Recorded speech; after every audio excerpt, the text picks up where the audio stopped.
রহস্যময় পারিবারিক গল্প। আলু তোলার সময় এসেছে। ছেলে আমাকে সাহায্য করছে। মাটি খুঁড়ে আলু বের করছি। সে বলল, মা, তোর হাত দুইটা মাটিতে লেগে কালো হইয়া গেছে। আমি হাসলাম। সে আমার হাত ধরে বলল, তবুও তোর হাত দুইটা খুব সুন্দর। তারপর আমার হাত তার গালে ঠেকাল। বলল, এই হাত দিয়া তুই আমার মুখে হাত বুলাইস। আমি অবাক হয়ে বললাম, কি করছিস? সে আমার হাত ছাড়ল না।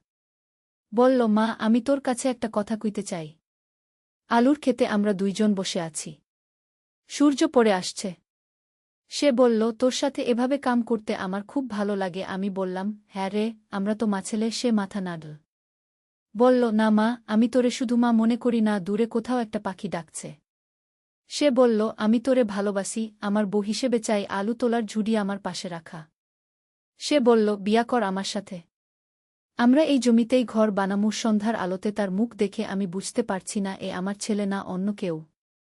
এই গল্পটি সম্পূর্ণ শুনলে আপনাদের পানি অটোমেটিক বের হয়ে যাবে, সো যত দ্রুত সম্ভব হাতের কাছে টিস্যু নিয়ে বসে পড়ো। বিছানার চাদর যেন নষ্ট না হয় সেটা সম্পূর্ণ খেয়াল রাখার অনুরোধ জানিয়ে গল্পটি এখন শুরু করব। তার আগে সর্বশেষ অনুরোধ, দয়া করে এমন পানি বের করার গল্প নিয়মিত শুনতে আমাদের চ্যানেলটি সকলেই সাবস্ক্রাইব করুন। ধন্যবাদ। হ্যালো বন্ধুরা, আমার নাম রিনা খান। আমার বয়স ৩৯ বছর। আমার স্বামীর নাম সুজন খান, বয়স ৫০ বছর। আমাদের দুই সন্তান, রাহুল আর সীমা। রাহুল ২১ বছর বয়সী, বিশ্ববিদ্যালয়ে পড়ে। সীমা ১৪ বছর বয়সী, স্কুলে যায়। আজকের যে ঘটনাটি আপনাদের বলতে যাচ্ছি সেটি আমার জীবনের সবচেয়ে অবিশ্বাস্য ও রহস্যজনক অভিজ্ঞতা। গত পরশু সকালে আমি আমার ছেলে রাহুলের সাথে আমাদের বাড়ির পেছনের আলুর ক্ষেতে কাজ করছিলাম। আলু তোলার মৌসুম এসেছে আর আমি চেয়েছিলাম রাহুল আমাকে সাহায্য করুক। সকাল সকাল রাহুল আমার পাশে এসে দাঁড়িয়েছিল। তার হাতে কোদাল আর আমার হাতে ছিল ছোট খুন্তি। আমরা দুজনে মিলে মাটি খুঁড়ে আলু বের করতে শুরু করলাম। প্রথম কয়েকটা আলু তুলতে তুলতে রাহুল হঠাৎ আমার দিকে তাকিয়ে বলল, মা, তোর হাত দুইটা মাটিতে লেগে কালো হইয়া গেছে। আমি নিজের হাত দেখে হেসে ফেললাম। রাহুল তখন আমার কাজ করা হাতটা ধরল। তার স্পর্শে আমার অদ্ভুত লাগছিল। সে বলল, তবুও তোর হাত দুইটা খুব সুন্দর। এরপর সে আমার হাতটা তার গালে ঠেকাল। আমি অবাক হয়ে গেলাম এমন আচরণে। সে বলল, এই হাত দিয়া তুই আমার মুখে হাত বুলাইস। আমি তো একেবারে হতভম্ব হয়ে বললাম, কি করছিস তুই? কিন্তু রাহুল আমার হাত ছাড়ল না। সে আরও জোরে ধরে রাখল আর বলল, মা, আমি তোর কাছে একটা কথা কইতে চাই। তার কণ্ঠে এমন একটা আবেগ ছিল যা আমি আগে কখনো শুনিনি। আমি বিস্মিত হয়ে তার দিকে তাকিয়ে রইলাম। আলুর ক্ষেতে আমরা দুজন একসাথে বসে পড়লাম। চারদিকে সবুজ গাছপালা, আর দূরে সূর্য তখন পড়ে আসছে। রাহুল আমার দিকে তাকিয়ে বলল, তোর সাথে এভাবে কাম করতে আমার খুব ভালো লাগে। আমি স্বাভাবিকভাবেই বললাম, হ্যাঁ রে, আমরা তো মাছেলে। একসাথে কাজ করলে ভালো লাগবেই। রাহুল তখন মাথা নাড়িয়ে বলল, না মা, আমি তোরে শুধু মা মনে করি না। তার কথায় আমার বুকের মধ্যে যেন একটা ধাক্কা লাগল। দূরে কোথাও একটা পাখি ডাকছিল, আর সেই নীরবতার মধ্যে রাহুলের কথাগুলো আমার কানে বারবার বাজতে লাগল। সে আরও বলল, আমি তোরে ভালোবাসি, আমার বউ হিসেবে চাই। আমার পাশে আলু তোলার ঝুড়ি রাখা ছিল, কিন্তু আমার নজর তখন শুধু রাহুলের মুখের দিকে। সে চোখ বন্ধ করে বলল, বিয়া কর আমার সাথে। আমরা এই জমিতেই ঘর বানামু। সন্ধ্যার আলোতে রাহুলের মুখ দেখে আমার মনে হচ্ছিল যেন এ আমার ছেলে নয়, অন্য কেউ। তার কথায় এমন একটা আকুতি ছিল যা আমাকে ভয় পাইয়ে দিচ্ছিল। আমি কিছু বলার চেষ্টা করলাম, কিন্তু গলা দিয়ে কোনো আওয়াজ বের হল না। এরপর যা হলো সেটা আমার জীবনের সবচেয়ে অদ্ভুত অভিজ্ঞতা। রাহুল হঠাৎ উঠে দাঁড়িয়ে আমার দিকে হাত বাড়িয়ে দিল। আমি তার হাত ধরে উঠে দাঁড়ালাম। কিন্তু তখনই আমি লক্ষ্য করলাম রাহুলের চোখের রং পরিবর্তন হয়ে গেছে। যেই চোখ সকালে ছিল কালো, সেই চোখ এখন নীল হয়ে গেছে। আমি ভয়ে পিছিয়ে গেলাম। রাহুলের মুখে একটা রহস্যময় হাসি ফুটে উঠল।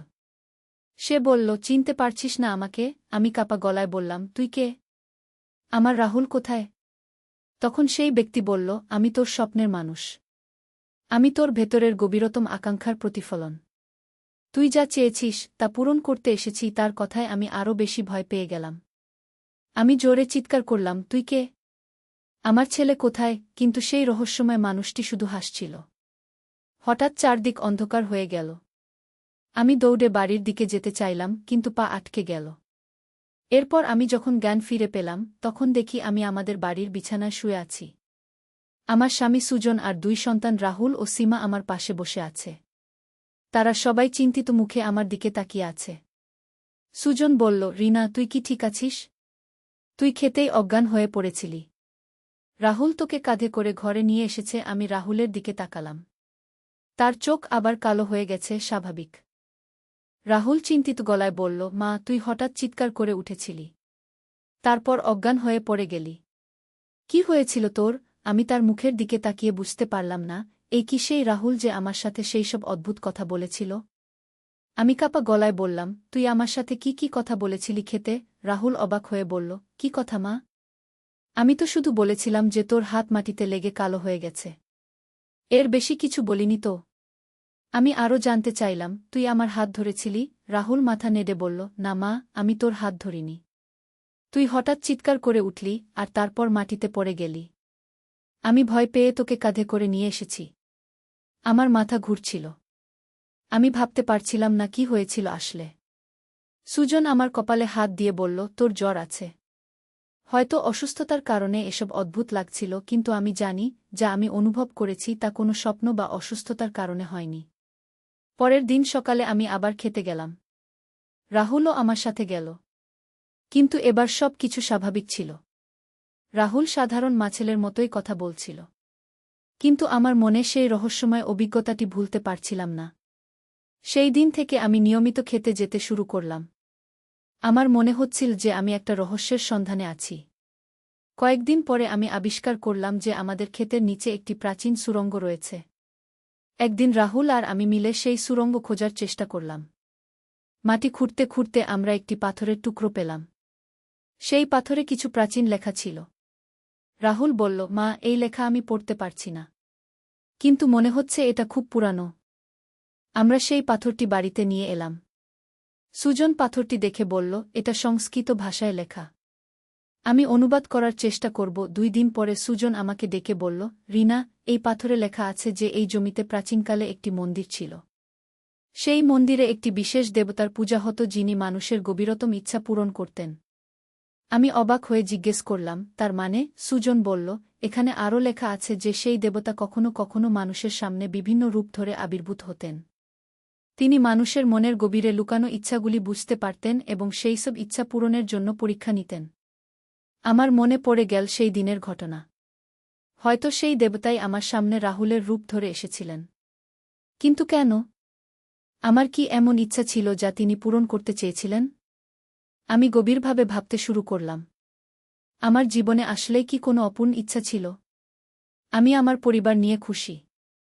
আমার স্বামী ভালো, সন্তানরাও ভালো। তাহলে কি এমন ইচ্ছা ছিল আমার? কয়েকদিন চিন্তা করার পরে আমার মনে পড়ল, আমি সবসময় চেয়েছিলাম আমার পরিবারের সাথে আরও বেশি সময় কাটাতে। বিশেষ করে রাহুলের সাথে। সে যখন ছোট ছিল আমি তার সাথে অনেক সময় কাটাতাম। কিন্তু সে বড় হওয়ার পরে আমাদের মধ্যে একটা দূরত্ব সৃষ্টি হয়েছিল। হয়তো সেই দেবতা আমার এই ইচ্ছাটিই বুঝতে পেরেছিলেন। তিনি আমাকে দেখাতে চেয়েছিলেন যে পারিবারিক সম্পর্কের গভীরতা কতটা গুরুত্বপূর্ণ। কিন্তু তিনি সেটা এমনভাবে দেখিয়েছিলেন যা আমাকে ভয় পাইয়ে দিয়েছিল। এরপর থেকে আমি রাহুলের সাথে আরও বেশি সময় কাটাতে শুরু করলাম। আমরা একসাথে খেতে কাজ করি, একসাথে বই পড়ি, একসাথে সিনেমা দেখি। রাহুলও খুশি হয়েছে এই পরিবর্তনে। একদিন রাহুল আমাকে বলল, মা, তুই কেমন যেন পরিবর্তন হয়েছিস। আগের চেয়ে অনেক বেশি আমাদের সাথে সময় কাটাচ্ছিস। আমি হেসে বললাম, হ্যাঁ রে, আমি বুঝতে পেরেছি যে পরিবারের সাথে সময় কাটানোটা কতটা গুরুত্বপূর্ণ। সীমাও আমার এই পরিবর্তন লক্ষ্য করেছে। সে বলল, মা, তুই এখন আগের চেয়ে অনেক বেশি আমাদের সাথে কথা বলিস। আমার খুব ভালো লাগে। আমি তাকে জড়িয়ে ধরে বললাম, আমারও ভালো লাগে মা। সুজনও বলেছে যে আমি অনেক বেশি প্রফুল্ল হয়ে উঠেছি। সে বলল, রিনা, তোর মধ্যে একটা নতুন জীবনীশক্তি এসেছে। তুই আগের চেয়ে অনেক বেশি সুখী দেখাচ্ছিস। আমি বুঝতে পারলাম যে সেই রহস্যময় অভিজ্ঞতা আসলে আমার জীবনে একটি ইতিবাচক পরিবর্তন নিয়ে এসেছে। সেই দেবতা হয়তো আমাকে দেখাতে চেয়েছিলেন যে প্রকৃত ভালোবাসা কি, পারিবারিক বন্ধন কতটা শক্তিশালী হতে পারে। আজকাল আমি প্রতিদিন সেই খেতে যাই। কিন্তু আর কোনো অদ্ভুত ঘটনা ঘটেনি।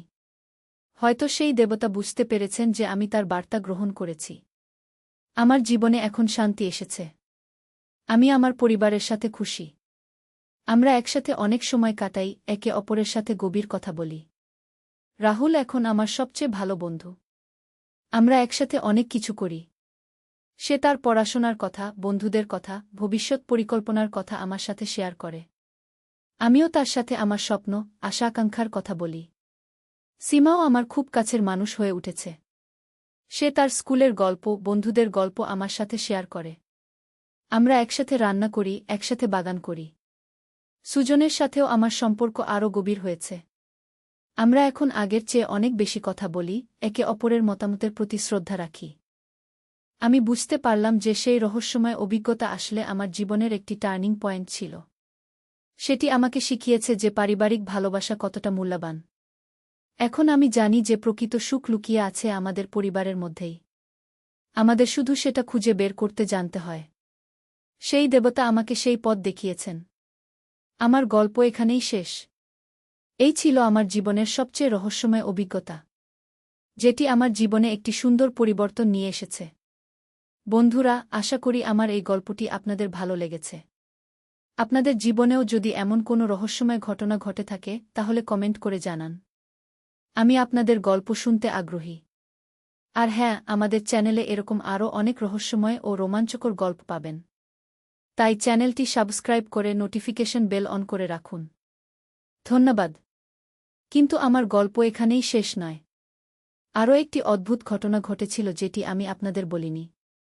সেই পাথরের টুকরোটি নিয়ে আরও কিছু রহস্যের সন্ধান পেয়েছিলাম। পরের সপ্তাহে যখন আমি আবার খেতে গেলাম, তখন দেখলাম যে সেই জায়গাটিতে একটি অদ্ভুত ফুল ফুটেছে। এমন ফুল আমি জীবনে দেখিনি। ফুলটির পাপড়িগুলো নীল রঙের আর মাঝখানে সোনালি রঙের একটি বিন্দু। আমি সেই ফুলটি ছুঁয়ে দেখলাম। ছোঁয়ার সাথে সাথেই আমার মনে অনেকগুলো ছবি ভেসে উঠল। সেই ছবিগুলোতে দেখলাম একটি প্রাচীন মন্দির, যেখানে অনেক মানুষ পূজা করছে। মন্দিরের মাঝখানে একটি মূর্তি, আর সেই মূর্তির চোখ দুটো নীল। আমি ভয় পেয়ে হাত সরিয়ে নিলাম। কিন্তু সেই দৃশ্যগুলো আমার মাথা থেকে যেতে চাইছিল না।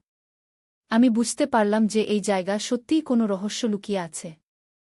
সেই রাতে আমার খুব অদ্ভুত স্বপ্ন হল। স্বপ্নে দেখলাম আমি একটি প্রাচীন রাজপ্রাসাদে আছি। সেখানে একজন রানী আমার সাথে কথা বলছেন। তিনি বলছেন, তুমি হলে সেই নারী যে আমাদের অভিশাপ থেকে মুক্তি দিতে পারবে। আমি জিজ্ঞেস করলাম, কী অভিশাপ? রানী বললেন, আমাদের রাজ্যে একটি দেবতা ছিলেন যিনি মানুষের মনের গোপন ইচ্ছা পূরণ করতেন। কিন্তু একদিন তিনি ক্রুদ্ধ হয়ে গেলেন কারণ মানুষজন তার শক্তির অপব্যবহার করছিল। তিনি অভিশাপ দিলেন যে তার আশীর্বাদ পেতে হলে কাউকে একটি কঠিন পরীক্ষার মধ্য দিয়ে যেতে হবে। আমি আরও জানতে চাইলাম, সেই পরীক্ষা কি? রানী বললেন, যে ব্যক্তি সত্যিকারের পারিবারিক ভালোবাসা বুঝতে পারবে, কেবল সেই পরীক্ষায় উত্তীর্ণ হতে পারবে। তুমি সেই পরীক্ষায় পাস করেছ। স্বপ্ন থেকে জেগে ওঠার পরে আমি বুঝতে পারলাম যে আমার সাথে যা ঘটেছিল সেটা একটি দৈবিক পরীক্ষা ছিল। সেই দেবতা আমার পারিবারিক ভালোবাসার গভীরতা পরীক্ষা করেছিলেন। পরের দিন আমি সুজনকে সব কিছু বললাম। সে প্রথমে বিশ্বাস করতে পারছিল না। কিন্তু যখন আমি তাকে সেই অদ্ভুত ফুলটি দেখালাম, তখন সে অবাক হয়ে গেল। সুজন বলল, রিনা, এই ফুল তো কোনো সাধারণ ফুল নয়। এর মধ্যে একটি অলৌকিক শক্তি আছে। আমরা দুজনে মিলে সেই ফুলটি নিয়ে আরও গবেষণা করতে শুরু করলাম। কয়েকদিন পরে আমরা জানতে পারলাম যে আমাদের এলাকার একজন পুরানো পণ্ডিত এই ধরনের বিষয়ে জানেন। আমরা তার কাছে গেলাম। তিনি আমাদের গল্প শুনে বললেন, তোমরা খুব ভাগ্যবান। তোমাদের সাথে যা ঘটেছে সেটা 1000 বছরে একবার ঘটে। পণ্ডিতমশাই আরও বললেন, এই জমিতে প্রাচীনকালে একটি শক্তিশালী দেবতার বাস ছিল। তিনি মানুষের সুখ দুঃখের সাথী ছিলেন। কিন্তু মানুষজন যখন তার শক্তির অপব্যবহার শুরু করল, তখন তিনি অন্তর্হিত হয়ে গেলেন। তবে তিনি একটি বার্তা রেখে গেছেন। যে পরিবার সত্যিকারের ভালোবাসায় বিশ্বাস করবে, তারা তার আশীর্বাদ পাবে। তোমাদের পরিবার সেই আশীর্বাদ পেয়েছে।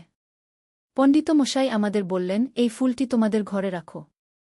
এটি তোমাদের পরিবারের সুখশান্তি বজায় রাখবে। কিন্তু মনে রাখবে, এই শক্তির অপব্যবহার করো না। আমরা সেই ফুলটি আমাদের ঘরে রেখে দিলাম। সত্যিই সেই দিন থেকে আমাদের পরিবারে একটি বিশেষ শান্তি নেমে এসেছে। আমরা সবাই একে অপরকে আগের চেয়ে বেশি বুঝতে পারি। রাহুল এখন তার পড়াশোনায় খুব ভালো ফলাফল করছে। সে বলেছে যে সেই দিনের পরে তার মনোযোগ অনেক বেড়েছে। সীমাও স্কুলে খুব ভালো করছে। তার শিক্ষকরা বলেছেন যে সে আগের চেয়ে অনেক বেশি আত্মবিশ্বাসী হয়েছে। সুজনের ব্যবসাতেও উন্নতি হয়েছে। তার কাস্টমাররা তার কাজে খুব খুশি। সে বলেছে যে তার কাজে এখন একটি নতুন উৎসাহ এসেছে। আর আমি এখন আগের চেয়ে অনেক বেশি সুখী। আমি বুঝতে পেরেছি যে জীবনের প্রকৃত সুখ লুকিয়ে আছে আমাদের পরিবারের ভালোবাসায়। মাঝে মাঝে আমি সেই খেতে যাই। সেই ফুলের গাছটি এখনো আছে। কিন্তু আর কোনো অদ্ভুত ঘটনা ঘটে না। হয়তো সেই দেবতা জানেন যে আমরা তার বার্তা বুঝে গেছি। কয়েক মাস পরে আমাদের গ্রামে একটি নতুন মন্দির তৈরি হল। সেই মন্দিরে একটি বিশেষ দেবতার মূর্তি স্থাপন করা হল। মূর্তির চোখ দুটো নীল, ঠিক যেমনটা আমি আমার স্বপ্নে দেখেছিলাম। মন্দিরের পুরোহিত আমাদের বলেছেন যে এই দেবতা পারিবারিক সুখশান্তির দেবতা। যে পরিবার সত্যিকারের ভালোবাসায় বিশ্বাস করে তাদের তিনি আশীর্বাদ দেন। আজ আমাদের পরিবার সেই মন্দিরে নিয়মিত পূজা দেয়া। আমরা সেই দেবতার কাছে কৃতজ্ঞতা জানাই, তিনি আমাদের পরিবারের ভালোবাসার মূল্য বুঝিয়ে দেওয়ার জন্য। আমার বিশ্বাস, সেই রহস্যময় অভিজ্ঞতা আমার জীবনের সবচেয়ে গুরুত্বপূর্ণ মুহূর্ত ছিল। সেটি আমাকে শিখিয়েছে যে পারিবারিক ভালোবাসাই জীবনের সবচেয়ে বড় সম্পদ। এখন আমি প্রতিদিন সকালে ঘুম থেকে উঠে প্রথমেই আমার পরিবারের সবার মুখ দেখি। তাদের হাসি দেখে আমার দিন শুরু হয়। আর রাতে ঘুমাতে যাওয়ার আগে সবাইকে ভালোবাসার কথা বলে তবেই ঘুমাই। বন্ধুরা, জীবনে যত রহস্যই আসুক, যত অদ্ভুত ঘটনাই ঘটুক, মনে রাখবেন যে পরিবারের ভালোবাসাই আমাদের সবচেয়ে বড় শক্তি। এই শক্তি দিয়ে আমরা যে কোনো বাধা অতিক্রম করতে পারি। আমার এই অভিজ্ঞতা আশা করি আপনাদের জীবনে কাজে লাগবে। আপনাদের পরিবারের সাথে আরও বেশি সময় কাটান, তাদের সাথে গভীর কথা বলুন। দেখবেন আপনার জীবনেও একটি অদ্ভুত শান্তি নেমে এসেছে। আর যদি কখনো আপনার জীবনে কোনো রহস্যময় ঘটনা ঘটে, তাহলে ভয় পাবেন না। হয়তো সেটাও আপনার জীবনে কোনো ইতিবাচক পরিবর্তন আনতে এসেছে। আমাদের চ্যানেলে আরও এরকম অনেক রহস্যময় গল্প আছে।